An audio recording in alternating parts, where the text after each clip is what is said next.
Everyone, सबसे पहले तो आप सबको मेरी तरफ से दिवाली की बहुत बहुत शुभकामनाएं।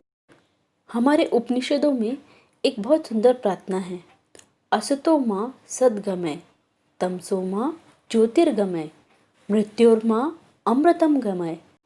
अर्थात हे ईश्वर, मुझे असत से सत्य की ओर ले चलो, मुझे अंधकार से प्रकाश की ओर ले चलो, मुझे मृत्यु से अमरत्व की ओर ले चलो। तो इसी प्रार्थना के साथ हम हमारा ये वीडियो शुरू करते हैं। दीपावली का त्यौहार धनतेरस से ही शुरू हो जाता है। कहा जाता है कि धनतेरस के दिन भगवान धन्वंतरी समुद्र मंथन के समय हाथ में अमृत का कलश लेकर प्रकट हुए थे और समुद्र मंथन के समय माँ लक्ष्मी भी इसी दिन प्रकट हुई थी। दीपावली के दिन ही 14 वर्ष के वनवास के बाद राजा राम अयोध्या वापस आए थे, तो उनके आने की खुशी में सभी लोगों ने दिए जलाए थे। फेस्टिवल आते ही इसलिए हैं कि हम अपनी रूटीन ज़िंदगी से हटकर हमारे जीवन में एक नया प्रकाश, उत्साह, उमंग का संचार करें। इस बार दीपावली चिल्ड्रंस डे के दिन आ रही है, तो चलिए अपने बच्चों के साथ मिलकर बहुत सारा एंजॉयमेंट करते हैं। मैं आपको बताने वाली हूँ कुछ टिप्स, जिससे न केवल हमारे अपने बच्चों के साथ बॉन्डिंग मजबूत होगी, साथ ही साथ हम अपने बच्चों को बहुत कुछ सिखाएंगे और बहुत खुशी खुशी ये त्यौहार मनाएंगे। तो चलिए शुरू करते हैं। मेरा पहला टिप ये है, प्रिकॉशंस। अभी कुछ दिनों से हम सैनिटाइज़र का यूज़ बहुत ज़्यादा कर रहे हैं, तो पहली प्रिकॉशन यही है कि सैनिटाइज़र का यूज़ हमें बिल्कुल नहीं करना है दीपावली के वक्त, क्योंकि चारों तरफ दियों की रोशनी होती है। तो किसी भी दुर्घटना को रोकने के लिए सैनिटाइज़र का उपयोग ना करके हैंड वॉश का यूज़ करिए, बार बार हाथों को धोइए। इसके अलावा दीपावली के दिन ज़्यादातर ऐसा होता है कि हम उत्साह में, त्यौहार मनाने में इतने मग्न हो जाते हैं कि अगर किसी का फ़ोन आता है तो हम कभी कभी रिसीव नहीं कर पाते। कभी कभी कुछ अर्जेंट मैसेज भी होता है, तो घर पर सभी सदस्यों के फ़ोन एक ही जगह पर रखें और उस पर नज़र बनाए रखें ताकि कोई भी इम्पॉर्टेंट कॉल मिस ना हो।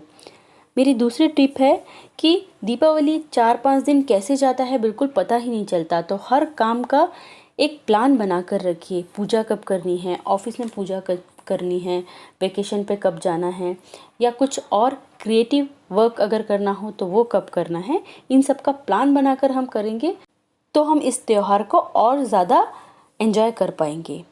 मेरी दूसरी टिप है कि घर में जो काम करते हैं या आपके ऑफिस में जो स्टाफ है, उनका ज़रूर ध्यान रखें। इस वक्त हर कोई परेशान है, तो हम जो भी कर सकते हैं उनके लिए वो ज़रूर करिए और ये काम बच्चों से करवाइए। ऐसे ही बच्चों में अच्छी अच्छी आदतें डेवलप होती है। और ये जो देने की आदत है, ये होना बहुत ज़रूरी है जीवन में, क्योंकि लोगों की दुआओं से ज़्यादा कीमती कोई चीज़ नहीं है आपके बच्चे के अच्छे फ्यूचर के लिए। मेरी तीसरी टिप है कि दीपावली के लिए जो भी सामान आपको लेना है वो अपने आसपास के शॉप से लीजिए, और आपकी ख़रीदारी ऐसी होना चाहिए कि आपके खरीदने की वजह से, खरीदारी की वजह से किसी एक घर में दिवाली मनाई जा सके। स्वदेशी चीज़ों का ज़्यादा से ज़्यादा इस्तेमाल करिए। मेरी फोर्थ टिप है, सफाई से लेकर शॉपिंग, पूजा, सब में अपने बच्चों को ज़रूर इन्वॉल्व कीजिए। चाहे आप कोई DIY कर रहे हो, या रंगोली बना रहे हो, या कोई स्वीट बना रहे हो, या पूजा की तैयारी कर रहे हो, अपने बच्चों को साथ लेकर ये सब करिए। इससे न केवल बच्चों और आपकी बॉन्डिंग मजबूत होगी, साथ ही साथ बच्चों को हमारी सभ्यता, संस्कृति के बारे में भी जानकारी मिलेगी। और जब हम उन्हें इम्पोर्टेंस देते हैं तो वो बहुत खुश हो जाते हैं, और जहाँ बच्चे खुश होते हैं वहाँ खुशियों को आने से कोई नहीं रोक सकता। तो चलिए बच्चों को और थोड़ा खुश करते हैं। दिवाली इस बार, जैसे कि मैंने कहा, चिल्ड्रंस डे के दिन है, तो गिफ्ट तो बनता है। तो मेरी फिफ्थ टिप यही है कि बच्चों को उनकी पसंद का गिफ्ट इस समय ज़रूर ला कर दीजिए। और अगर ये वीडियो मम्मी देख रही है तो पापा के लिए, और अगर पापा देख रहे हैं तो मम्मी के लिए भी गिफ्ट ज़रूर खरीदिए। सरप्राइज़ गिफ्ट तो सभी को पसंद होते हैं, तो एक दूसरे को खुश करिए और खुशी का माहौल लाइए घर परिवार में।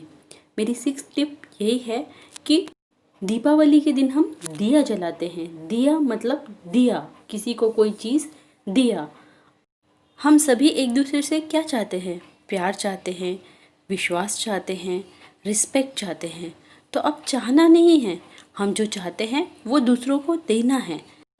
तो इस बार प्यार, रिस्पेक्ट और ट्रस्ट का दिया जलाइए और ये सब में बांटिए, क्योंकि कहते हैं ना कि जो हम देते हैं वो दुगना होकर हमारे पास वापस आता है। मेरी 7th टिप है कि यदि आपकी कॉलोनी में या घर के आसपास दिवाली सेलिब्रेशन हो रहा हो तो सोशल डिस्टेंसिंग का पालन करते हुए उसमें बच्चों को ज़रूर शामिल कीजिए, उन्हें लेके जाइए और सेलिब्रेट करिए, लेकिन गवर्नमेंट की गाइडलाइंस के अनुसार सारी सावधानियों का ख्याल रखिए और सारी प्रिकॉशंस लीजिए। मेरी 8th टिप है कि दिवाली में यदि आप कहीं जाने का प्रोग्राम बना रहे हैं तो नेचर या एडवेंचरस ट्रिप ऐसे कहीं बच्चों को लेके जाइए, क्योंकि काफ़ी दिनों से हम सब घर में रह रह के नेचर से बहुत दूर हो गए हैं। मेरी 9th टिप है कि त्यौहार के दिन बच्चों को अपने बड़ों के पैर छूने के लिए ज़रूर कहिए। ये हमारी संस्कृति का एक हिस्सा है जो कहीं कहीं लुप्त होते जा रहा है। मेरी 10th टिप है कि बहुत सारे ऐसे लोग हैं जो चाहे हमारे दोस्त हों या रिश्तेदार हों, उनसे हमारा मनमुटाव है। तो चलिए रावण दहन के साथ साथ हम जिसके प्रति जो भी हमारे मन में कड़वाहट है, द्वेष है, उसका भी दहन करते हैं, क्योंकि हम अपने बच्चों के रोल मॉडल होते हैं। और जब तक हम में ही ये सब भावना होगी तो नेचुरली वो हमारे बच्चों को भी आएगी। तो अगर हमको बच्चों को इन सब से दूर रखना है तो सबसे पहले हमको इन सब चीज़ों से दूर होना पड़ेगा। तो लोगों को माफ़ करने का गुण, ये भी बहुत इम्पॉर्टेंट है हमारे बच्चों के लिए, जो हमें सिखाना है। तो उसके लिए हमें भी उनका रोल मॉडल बनना पड़ेगा। तो इस दीपावली दिया जलाते समय, दिया जलाते हुए याद रखिए कि हमें देना है। ये बहुत गूढ़ बात है कि जो भी आपको चाहिए यदि आप उसे देना शुरू कर देते हैं तो वो चीज़ दुगनी होके आपके पास वापस लौटती है, ट्रस्ट में। तो सबको प्यार, खुशियाँ, मोटिवेशन, एप्रिसिएशन दीजिए। वीडियो अच्छा लगा हो तो ज़्यादा से ज़्यादा लोगों में शेयर कीजिए, लाइक कीजिए और चैनल को सब्सक्राइब करना बिल्कुल मत भूलिए। साथ ही बेल आइकन को प्रेस करिए ऐसे ही और वीडियो के लिए। मिलती हूँ आपसे अगले वीडियो में, तब तक के लिए